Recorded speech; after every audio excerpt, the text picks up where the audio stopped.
Es para mí un honor dirigirme a este auditorio en tiempo tan especial para la Universidad Francisco Marroquín, como en el cumplimiento de sus 50 años de aniversario.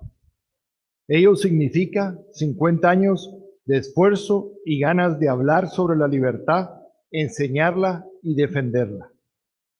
Permítanme compartir con ustedes una anécdota.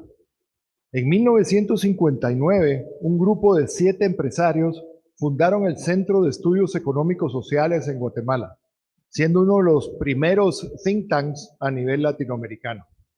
10 años después, a final de la década de los 60, se preguntaban qué más hacer y surgieron dos opciones. Una, crear un periódico y la segunda, un partido político. Discutían cómo hacerlo cuando un día les dice Manuel Ayau, bueno, si decidimos irnos por el periódico, ¿quién lo va a escribir? ¿Quién piensa como nosotros? ¿Quién comparte nuestros ideales? Y si lo hacemos por un partido político, ¿quién va a ser el candidato? ¿Tenemos el número de candidatos suficientes para poder llevar nuestros ideales al gobierno? Lo que tenemos que hacer es fundar una universidad. Porque en esa universidad se van a preparar quienes van a escribir el periódico y quienes van a participar en el partido político. 50 años después, si ustedes llegan a Guatemala, y aquí hay muchos guatemaltecos y muchos amigos de la universidad que visitan Guatemala frecuentemente, se van a poder dar cuenta que hay montones de columnistas en los diferentes diarios con nuestras ideas. Hay talk shows en radio, en televisión, hay blogs. O sea, las redes están inundadas de nuestro pensamiento. Y todo ello, en su gran mayoría, no son todos, alumnos de la Universidad Francisco Marroquín. Al igual, en la política, nosotros hemos logrado una de las mejores leyes de telecomunicaciones y la privatización tal vez más exitosa a nivel, me atrevo a decir, mundial de lo que son las telecomunicaciones. Todo hecho por alumnos de la Marroquín. El Banco Central se le prohibió en una enmienda constitucional prestarle dinero al gobierno a alumnos de la Marroquín. O sea que 50 años después nos damos cuenta que el haber tomado la decisión de fundar una universidad fue la decisión acertada. Que hoy no solo tenemos a la Universidad Francisco Marroquín formando gente que escribe, gente que divulga el pensamiento o gente que participa en proyectos de política, sino lo tenemos en todos los ámbitos profesionales. Y todos estos están de alguna u otra manera difundiendo las ideas de la libertad. Por eso, la universidad no solo nos cambió a nosotros, cambió a Guatemala y la sigue cambiando. Permítanme mostrarles un video hecho por la Escuela de Cine de la universidad, en la que cuenta un poco de esta historia.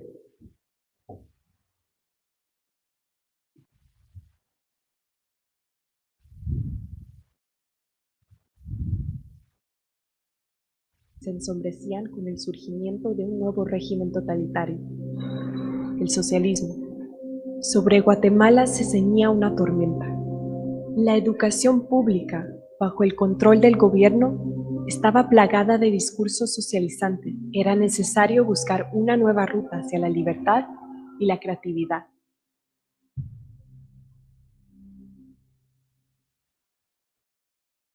En Guatemala, Manuel Ayau junto a un grupo de ciudadanos se reunían todas las semanas. Eran personas inquietas, visionarias, esperanzadas que buscaban aportar al país. Las alianzas fueron fundamentales. Quizá la de la Sociedad Montpellier fue la más importante. FEE, la Foundation for Economic Education, también fue muy importante. Y poco a poco casi todos los fundadores fueron trabajando relación muy especialmente con Leonard Read, que les fue presentando a los grandes intelectuales, a los grandes defensores del pensamiento liberal en el mundo, Ludwig Erhard, Ludwig von Mises. Mientras el proyecto se iba creando, personas de ese calibre viniesen a compartir su tiempo, a compartir sus ideas, a compartir sus escritos. Tenía que ser un lugar en el cual el aporte fuese educar a los líderes del país para que se hiciera algo por la creación de riqueza y disminuir la pobreza del país. La Universidad Francisco Marroquín abrió sus puertas para el primer día de clases el 15 de enero de 1972, con Manuel Ayau como primer rector. Muchos factores han sido claves para el éxito de la UFM. Uno de ellos ha sido la gobernanza interna. Los fiduciarios y los miembros del consejo directivo son empresarios de convicciones liberales con intereses intelectuales. Es el comité de fiduciarios el que nombra a los miembros del consejo directivo. En el comité, las responsabilidades son de velar por la solvencia y porque se cumplan los valores y las responsabilidades que tenemos, porque la universidad se desarrolle como la imaginaron y la crearon los fundadores. In Guatemala, where some of the members of the Mont Pelerin Society organized a private university, Francisco Marroquín University, which has become one of the leading universities in Latin America. Un buen número de prestigiosos intelectuales internacionales y empresarios de renombre han pasado por el campus. Siempre han expresado admiración por cómo la UFM se mantiene fiel a sus principios. Eso le dio vida a la misión de la universidad, que es la difusión y enseñanza de los principios éticos, jurídicos y económicos de una sociedad de personas libres y responsables. Son numerosos los proyectos, las metodologías y las tecnologías que hacen de la UFM un ambiente innovador y un espacio que impulsa el ingenio humano. Yo creo que mucha gente hoy en día se da cuenta que en lo individual puede progresar si tiene la libertad para ello. Con esperanza y optimismo, celebramos la intención de los fundadores y nos preparamos para iniciar una nueva aventura educativa en la búsqueda incesante de una sociedad de personas responsables y libres.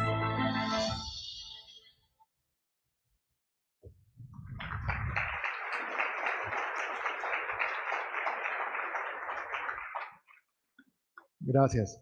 Durante el coffee break, varias personas platicaban, bueno, ¿y cómo se manejan? ¿A quién pertenecen? ¿Pertenecen a una organización religiosa?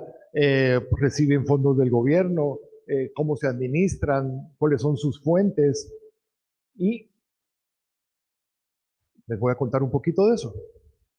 La universidad está organizada por un comité de fiduciarios, cuyo máximo número son 50 personas. No tiene que estar con las 50 personas siempre, pueden haber menos personas. Para pertenecer a este comité de fiduciarios es por invitación. O sea, el propio comité de fiduciarios se autorrenueva e invita a nuevas personas a pertenecer a este comité. ¿Y qué se necesita para ser miembro de este comité? Creer en las ideas de la libertad. Ser un empresario. Un empresario que puede ser un empresario social. O sea, muchos de nuestros miembros son gente que trabaja en instituciones no lucrativas y que trabaja por el bienestar social, siempre y cuando no tengan fondos de ningún gobierno, de ningún organismo internacional, ni de ninguna fundación que reciba fondos de gobiernos o organismos internacionales. O sea, nosotros no creemos en los subsidios, ni creemos en utilizar fondos de impuestos que fueron recaudados probablemente con otros fines. La gente que contribuyó no sabía a dónde iban a parar sus impuestos y por lo tanto no aceptamos fondos que provengan de ningún gobierno ni de ninguna fuente impositiva. Al principio sonaba espantoso hacer toda una universidad sin contar con subsidios cuando era la costumbre, pero eso fue lo que vieron y nos dejaron como legado los fundadores de la U, esa independencia. O sea, nosotros no vamos a depender del antojo de ningún político, de ningún partido político o de ningún organismo internacional. Entonces, este consejo de fiduciarios se reúne 3 o 4 veces al año y su función principal es velar y repito, velar por la solvencia económica de la universidad y por la misión, para que se cumpla la misión y no nos desviemos de los principios que los fundadores establecieron en la universidad desde su inicio. Aquí está claro la participación de Muso en no solo muchas empresas, sino en muchos de estas emprendimientos sociales que le llamamos nosotros, como es la bolsa de valores de Guatemala. O sea, Muso, además de fundar la Marroquín y otras, fundó la Bolsa de Valores de Guatemala. Nuestra misión, que me voy a atrever a leerla, es la enseñanza y difusión de los principios éticos, jurídicos y económicos de una sociedad de personas libres y responsables. El orden es muy importante. Para nosotros la ética es lo más importante que vamos a enseñar. Vamos a enseñar la ética de la libertad y la enseñamos a todos nuestros alumnos. Luego los principios jurídicos de una sociedad de personas libres y responsables. O sea, todos somos iguales ante la ley. Y los principios económicos que se basan en el libre mercado. La universidad tiene 5 cursos obligatorios para enseñar esto. 5 cursos que toman todos nuestros alumnos. Los alumnos de medicina, los alumnos de arquitectura, los alumnos de educación, lo toman en las maestrías, lo toman en los títulos de grado. 5 cursos. Creamos una facultad transversal, o sea, es una facultad que da clase en todas las facultades que le llamamos Centro Henry Casby, que es quien impulsa la misión de la universidad. Aparte de eso, el Centro Henry Casby también da cursos fuera de la universidad a alumnos, a jóvenes que no estudian en la Marroquín. Estos jóvenes pueden ser de bachillerato, pueden ser jóvenes de aldeas, o sea, también tenemos ese tipo de cursos en la universidad. Regresando al Comité de Fiduciarios, el Comité de Fiduciarios, se puede decir, es el dueño, pero no es el dueño, por eso puse esta cita. O sea, la universidad no pertenece a nadie. El Comité de Fiduciarios es el máximo comité dentro de la universidad, que como les dije, vela por la solvencia económica y por la misión. Y, lo más importante, elige a 6 miembros del Consejo Directivo. O sea, 6 miembros del Consejo Directivo son electos dentro de los fiduciarios. Dentro de esos 6 miembros está el tesorero de la universidad. Y son estos 6 miembros del Consejo Directivo quienes eligen al rector, al vicerrector y al secretario. O sea, recae sobre el Consejo de Fiduciarios la elección de las autoridades de la universidad. Todas estas autoridades son electas por 5 años. Pueden ser reelectos, pero el plazo son 5 años. Cuando los fundadores hicieron la Universidad Nacional era un caos. Llevaba meses en huelga. Irónicamente, hoy la Universidad Nacional está cerrada desde enero.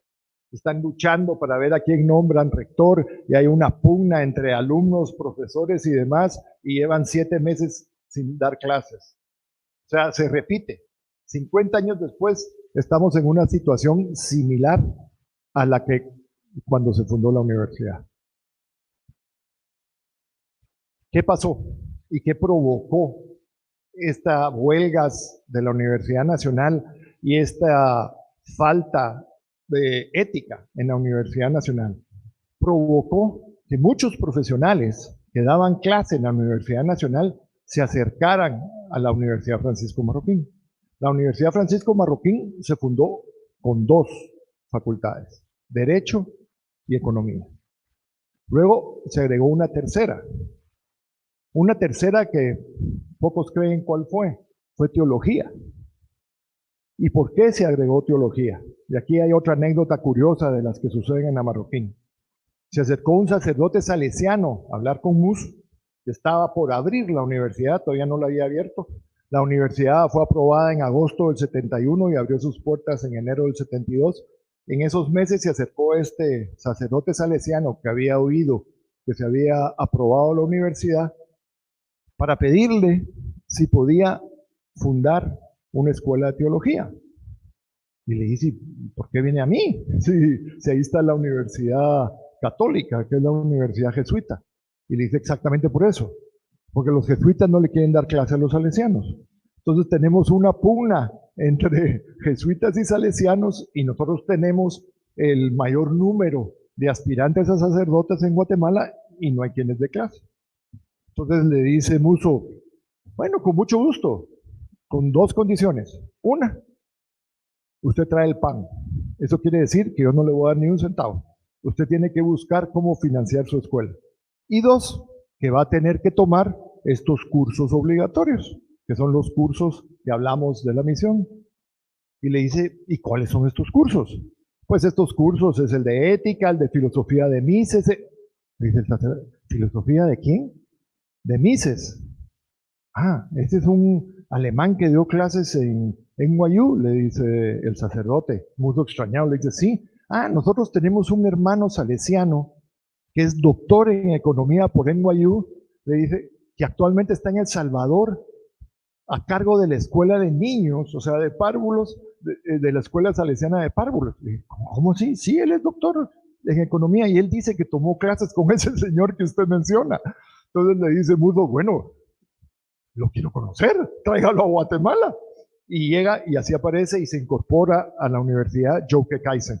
Vos conociste, Roberto, a Jouke Kaysen y muchos de los que están aquí tal vez todavía tuvieron el gusto de conocerlo. Joe era doctor en economía por NYU y había sido de los que habían asistido a los seminarios de Mises, compañero, no sé si ustedes han oído hablar de Israel Kirchner, ese era Jouke Kaysen. Entonces le dice Musso, mire, ya no hay dos condiciones, hay tres. ¿Y cuál es la tercera? Que traigan a Guatemala a Jouke Kaysen y le dejen dar clases en la Marroquín. Entonces la Marroquín no solo se abrió difundiendo las ideas de la escuela austriaca, sino con un discípulo de Ludwig von Mises, que fue Jouke Kaysen. Entonces, esa formación de esa escuela marcó la formación de las siguientes escuelas de la universidad. Así se acercó un grupo de arquitectos exitosos que habían dado clase en la Universidad Nacional, que querían formar la escuela de arquitectura y los requerimientos fueron los mismos. Así se acercaron los médicos, los odontólogos, los psicólogos, y así se han formado diferentes escuelas, y hoy tenemos 11 escuelas en la universidad, y todas, con excepción de Derecho y Economía, fueron formadas por impulso de los profesionales, satisfaciendo una necesidad del mercado. Desde entonces, todas las escuelas de la universidad tienen que estar en negro, como decimos nosotros. O sea, no pueden perder dinero. No hay un subsidio. Ellos tienen que gestionar su escuela de tal manera que siempre haya un superávit. No somos una entidad lucrativa y ese superávit se reinvierte cada año en la universidad. ¿Qué hacemos con las aulas y con todos los auditorios, laboratorios, etcétera, etcétera, etcétera? Se los alquilamos a las diferentes facultades. O sea, hay un precio por hora por uso de los diferentes salones de la universidad. Y este precio no es el mismo las 12 o 14 horas que la universidad pueda estar abierta. Varía dependiendo de la demanda. Tenemos horas que son más caras y horas que son más baratas, incentivando a que trasladen clase a las horas baratas. Porque el problema, no solo de la Marroquín, sino de muchas de las universidades, es que todos los profesores quieren dar clase a la misma hora. Entonces teníamos nosotros una demanda enorme de 9 a 12 del día. Todos querían dar clase de 9 a 12 del día, no alcanzaban las aulas, pero a las 2 de la tarde, después de almuerzo, estaba vacío. Nadie quería dar clase a las 2 de la tarde. Entonces, cuando pusimos los precios y varían por hora y por día, logramos homogenizar el uso y hacer más eficiente el uso de las aulas. Entonces, hoy hay clase todos los días, a todas horas. Es rara la hora en que no haya clase, porque alguna escuela que por X o Y razón necesita ahorrar, pues va y toma las horas más baratas. Es la misma aula, con el mismo equipo, o sea, no hay ninguna diferencia hacia nuestros alumnos, es simplemente utilizar mejor el espacio. Entonces, esa es una de las formas que tenemos en la administración de la universidad. Ya más adelante les va a enseñar Helmut el por qué y cómo lo hacemos ya con el precio de cada una de las sumas. Por otro lado, ya estoy con el tiempo encima. Poneme el video, vamos a robarnos unos minutos más. Voy a cerrar con un video en el cual se ve el espíritu y el espíritu emprendedor de la universidad, que es el espíritu que nos ha traído aquí. O sea, aquí venimos inspirados por el mismo espíritu que nos ha hecho ponerle precios a las aulas, que nos hizo ser más eficientes y reconocidos como la universidad más eficiente por Zoom en la pandemia. Fuimos reconocidos por Zoom siendo la universidad que menos aulas le compró y la que más horas lo usó. O sea, nosotros logramos hacer lo que hicimos poniéndole un precio al aula, lo mismo con Zoom. Convertimos el campus en un campus virtual y no compramos aulas para todos los profesores y todos los alumnos. Ese espíritu es el que nos hace llegar hoy en día aquí. Cuando se creó la Universidad Francisco Marroquín, nunca fue concebida como una institución educativa en sí, sino como un ideal, como una causa y como un poderoso agente de transformación. Esta es la diferencia entre la UFM y cualquier otra. La academia es el vehículo, claro, pero no el destino de lo que hacemos. Desde su primer día de vida hasta este preciso momento, la Universidad Francisco Marroquín ha existido para encontrar y nutrir mentes brillantes y para plantar en ellas la urgencia de preguntar, argumentar, transformar y elevar la realidad que les rodea. Nos urge la obligación de cuestionar los dogmas, sean del tipo que fueren. Nos rebelamos contra las tradiciones. Vivimos para crear nuestro propio destino, no para seguir mecánicamente reglas impuestas por otros. Existimos para forjar nuestros propios pensamientos, no para creer a ciegas en los hallazgos de terceros, por sublimes que parezcan. Creemos en el individuo, único con capacidad de pensar, razonar y actuar. ¿Por qué? ¿Cómo? ¿Qué pasaría si? Este es el inicio más frecuente de las conversaciones en nuestras aulas. Creemos que no hay herramienta más poderosa que las preguntas, ni fuerza capaz de doblegar las ideas. Por eso no nos interesan las respuestas prefabricadas. Para nosotros no hay verdades absolutas. Creemos en la libertad como en nuestra brújula y en la responsabilidad como en nuestro norte. Nos inspiran los ideales y acciones de pensadores, maestros y fundadores, individuos que han transformado la historia. Nos consume buscar, encontrar y acompañar a jóvenes mentes en su búsqueda personal y dotarlas de las herramientas para que al cambiar su destino, alteren la historia y empujen adelante a su comunidad, a su país y a su planeta. Estas no son simples palabras. Llevamos 50 años actuando. ¿Tienes alguna pregunta?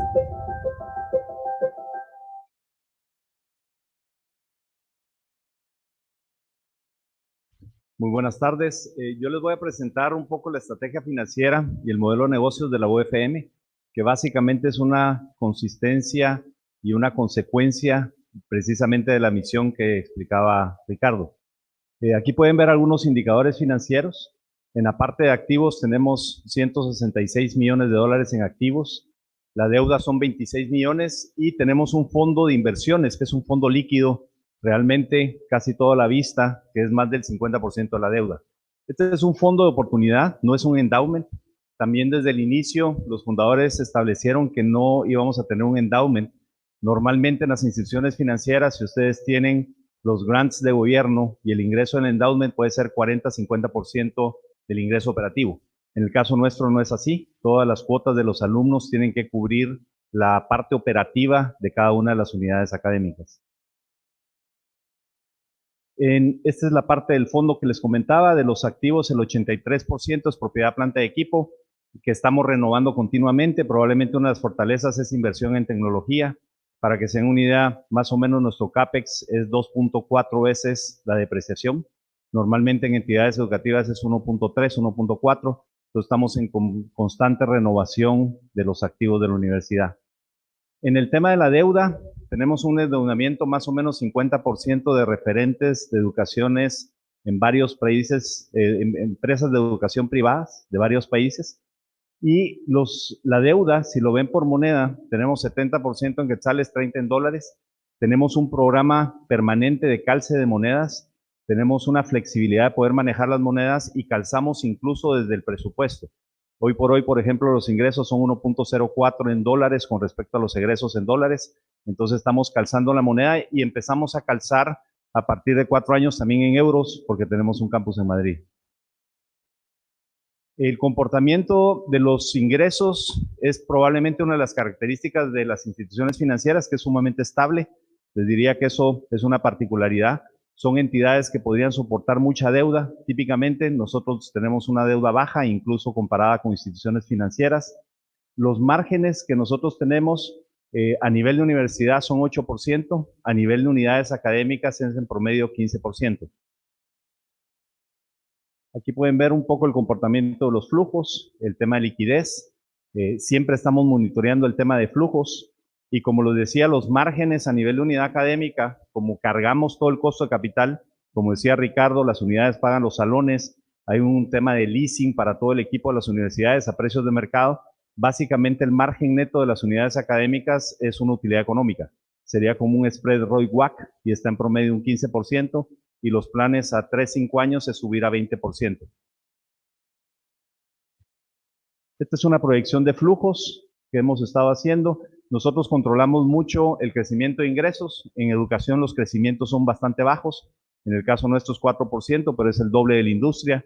También buscamos que los márgenes crezcan más que los ingresos. Es un control de costos y una mejora en el uso de activos de igual manera. Tenemos referentes a nivel de universidad y también referentes a nivel de cada unidad académica. Aquí lo que les comentaba, pueden ver en términos de márgenes, tenemos márgenes más altos que la industria. En el tema de CAPEX, tenemos un CAPEX sustancialmente más alto, estamos con una reposición constante de activos.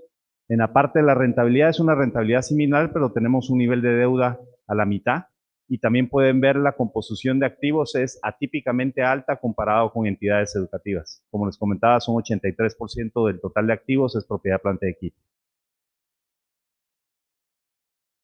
Y quería comentarles, y con esto terminar, el modelo de negocios para que vean más o menos cómo administramos las unidades académicas. Esta es la Facultad de Odontología.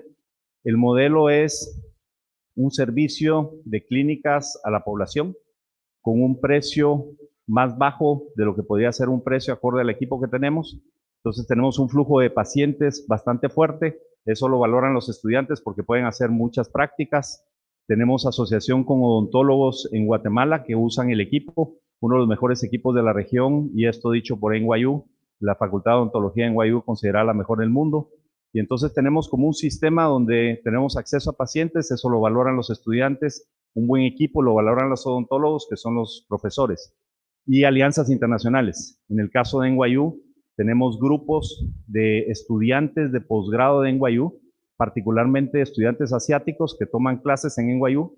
Por regulación en Estados Unidos no pueden tocar un paciente porque a pesar de que son odontólogos no están registrados en Estados Unidos. Entonces la parte práctica la hacen en Guatemala. Y esto les diría que es más o menos el esquema de la forma que analizamos cada una de las oportunidades de inversión. Este es el segundo edificio de la Facultad de Odontología que estamos por construir. Analizamos y calzamos todos los flujos en función de la inversión. Tiene que ser financieramente sostenible. Usamos costo de capital en función de cada unidad de negocio. Y con esta cierro. Estos son algunos indicadores de desempeño. Y esto es un referente interno donde comparamos cada unidad académica, el precio por hora que paga el alumno, cómo se distribuyen cada uno de los recursos. Entonces tenemos también referentes internos entre facultades, por ejemplo, qué porcentaje del precio por hora se va a pagar salones, se va a pagar alumnos. Este es el caso de la Escuela de Negocios, un superávit. En este caso, como les decíamos, es una entidad privada, sin fines de lucro, todo se reinvierte. O sea, este 29% sería una tasa de reinversión. O sea, no hay dividendos, todo se reinvierte en la universidad. Muchísimas gracias.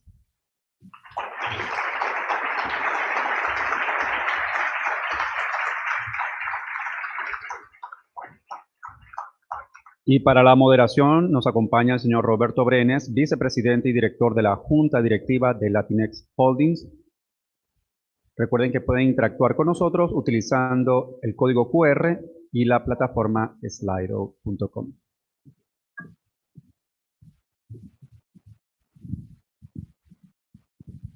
Muy buenas tardes. Bueno, primero debo decir que yo soy un gran fan de la Universidad Francisco Marroquín y ellos son además mis amigos. Hoy vine yo con el corbatín que era el distintivo del fundador de la universidad, Manuel Ayao, el que ellos han estado familiarmente llamándolo Muso. A veces yo pensaba que estaban perdiendo a la audiencia. Manuel Ayao y Muso son la misma persona.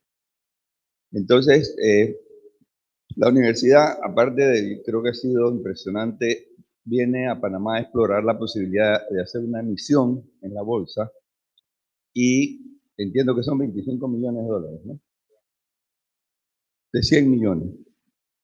Que va a haber sustitución posiblemente de deuda bancaria por bonos y seguramente habrá una cantidad de inversionistas panameños que estarían interesados en comprar papel, que además no solamente es un papel bueno y rentable, sino que además contribuye a una idea importante de la educación por la libertad. La primera pregunta dice, ¿cuál es la presencia de la Universidad Francisco Marroquín en Panamá? Sí, empezamos hace 6 años y de hecho el primer esfuerzo de crecimiento internacional de la UFM fue aquí en Panamá. Para nosotros es un tema de crecimiento estratégico, fue en conjunto con Tulane.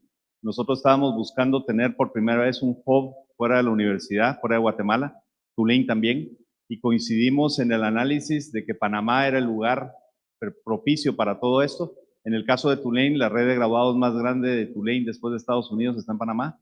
En el caso nuestro veíamos el crecimiento económico de Panamá, todo el tema de logística que permitía a los alumnos moverse a diferentes países y desde hace 6 años estamos aquí con programas en Ciudad del Saber, principalmente de maestría y eventualmente tendremos otros programas. Yo creo que ahí cabe la misma pregunta, ¿no? ¿Han empezado a tener una carrera sobre mercado de valores? Sí, uno de los programas que ofrecemos es una maestría en finanzas. Nuestra maestría está alineado con el CBOT del CFA y fuimos la primera maestría en Latinoamérica de tener ese reconocimiento del CFA. Hoy por hoy son 2 maestrías que lo tienen, la INCAE y la nuestra. Y dentro de esa maestría tocamos temas fuertes de mercado de valores y también estamos buscando alianzas. Vamos a empezar probablemente pronto un programa con Latinex sobre educación bursátil. ¿Y qué tan rápido piensa Latinex? Bueno, yo debía saber.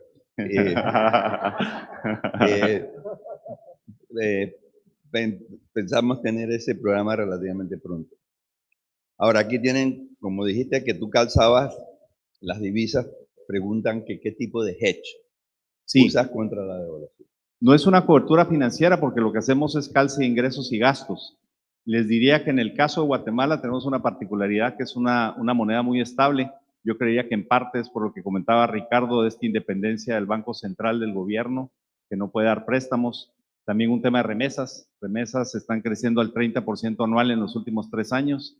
Este año probablemente tendremos con 20,000 millones de dólares en remesa, que es un equivalente al 18% del PIB. Entonces, el quetzal es bastante estable, pero aún así lo que hacemos es un calce de ingresos y gastos. O sea, no usamos derivados financieros, pero sí calzamos perfectamente ingresos y gastos en dólares. Bueno, creo que eso contesta también qué tipo de hedge. ¿Y mantienen una estrategia de sostenibilidad? ¿Cómo incorporan los aspectos de ASG? Voluntariamente, el campus se constituyó en un arboretum desde el 2003. Nosotros, el que conoce, como tú, Roberto, el campus, se va a dar cuenta que es un remanente del bosque que existía en el Valle de Guatemala y estamos en medio de la ciudad de Guatemala. Nosotros, como bien dije, no recibimos dinero ni subsidios de ningún organismo internacional ni de ningún gobierno tratamos de impulsar la sostenibilidad de manera voluntaria, no obligatoria. O sea, no creemos que una ley va a ser la solución. La solución es enseñar. Y es que nosotros como individuos aceptemos y creamos en ese tipo de sostenibilidad y nosotros como individuos la pongamos en práctica.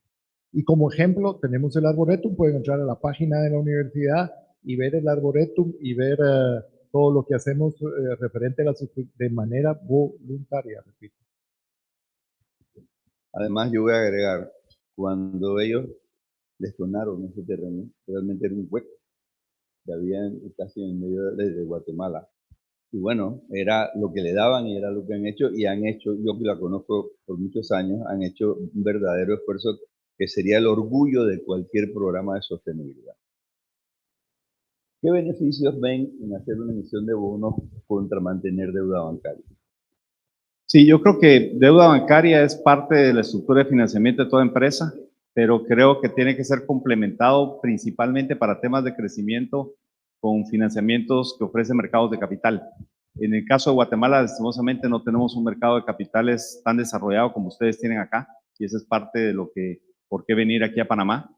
Y lo que buscamos en el financiamiento a través de bonos es tener un mejor calce de los flujos de los proyectos de crecimiento de la universidad y también liberar un poco el flujo de servicio de deuda, porque particularmente en este caso podríamos hacer también un calce, como les decía, en la parte de los flujos. Y también creemos normalmente, mi experiencia es en Guatemala y es el caso de la universidad, precisamente porque no tenemos mercados de capital muy desarrollados, la mayoría de los proyectos de crecimiento se pronostican y se proyectan en función de acceso a deuda. Y hoy por hoy tenemos muy buenas oportunidades de crecimiento que quisiéramos aprovechar y creemos que el tema del programa de bonos va a ser algo mucho más favorable para poder aprovechar los proyectos y tener los flujos calzados. También, o sea, todo proyecto y todo programa que tenemos en la universidad debe ser acorde a la misión. Y nosotros, parte de lo que estamos viendo es que con los bonos estamos cumpliendo con la misión de la universidad. O sea, queremos enseñarle al empresario guatemalteco, enseñarle al ciudadano guatemalteco que hay diferentes formas de financiarse y que la forma más acorde al mercado de financiarse es a través de las diferentes bolsas. Esa fue otra de las razones que nos impulsó. Cuando platicamos esto con algunos de los bancos con los que tenemos relación en Guatemala, uno de ellos me dijo, ¿pero cuánto necesitas? A ver, decime qué tasa querés. Nosotros te prestamos el dinero. ¿Por qué te tenés que ir a la bolsa? Y le dije, porque lo que quiero es que vos, dentro de 2, 3 años, estés emitiendo bonos y acciones y vendiéndolas en la bolsa. Y que se las vendamos a todos los guatemaltecos y que les enseñes a esos clientes a ahorrar de una manera diferente. Sí, complementando eso, estamos obviamente en una etapa temprana de todo este proceso, pero estamos explorando tener eventualmente la posibilidad de vender a montos muy bajos, probablemente $100, este tipo de bonos en Guatemala, en agencias bancarias para cualquier inversionista. Entonces, queremos innovar, queremos, como dice Ricardo, mostrar a los alumnos que creemos en esto y que es importante esta palabra que no todos comparten, pero de democratizar el mercado, o sea, ofrecer esto para cualquier tipo de inversionista. ¿Y cuándo piensan que va a salir, va a estar lista la emisión? Sí, esta semana ya ingresamos el expediente en la superintendencia y estamos pensando probablemente tentativamente diciembre, enero, ya estar listos con las primeras series. Eso tiene jurisdicción reconocida, ¿no? Guatemala con Panamá. Bueno, va a ser la emisión en Panamá, pero igual... Y acuerdos de corresponsabilidad. Pero listarla también en Guatemala. Que va a ser un listado dual. Sí, principalmente acuerdo de corresponsabilidad. Va a ser la figura que vamos a estar usando. Bueno. ¿Tienen alguna otra pregunta? Yo creo que la única pregunta que no cumplimos es más o menos qué porcentaje, cuánta divisa es dólares contra quetzales. 30% de los ingresos son dólares y principalmente maestrías. Las maestrías tenemos los precios en dólares y también todos los pagos en dólares. A los profesores les pagamos en dólares y casi todos los recursos se pagan en dólares. Pero es maestrías y es 30% del ingreso a la universidad. ¿Y en la universidad, las carreras, son fundamentalmente guatemaltecos o hay un componente importante de no guatemaltecos? En las carreras de grado, la mayoría son guatemaltecos. Sí hay de otros países latinoamericanos, alrededor de un 5%. En las maestrías, aún en las maestrías que damos en Guatemala, el porcentaje de, sobre todo centroamericanos, es un 50%. Y complementando eso, precisamente entre los temas de crecimiento, bueno, les comentaba el segundo edificio de odontología, pero uno de los proyectos también es un dormitorio. Actualmente no tenemos dormitorios, lo que queremos es tener más estudiantes internacionales a través de los dormitorios. Y el tema del campus de Madrid, que más que para atraer estudiantes españoles, es para brindar una experiencia de un estudio internacional a guatemaltecos y estudiantes latinoamericanos. Hemos tenido estudiantes de diferentes países. Entonces sí queremos ampliar un poco la diversidad de nacionalidades de los estudiantes. Bueno, les quiero agradecer a los dos la participación y ya aquí me dicen unas letras grandes, tiempo agotado. Gracias a todos ustedes por la atención. Muchas gracias. Muchas gracias.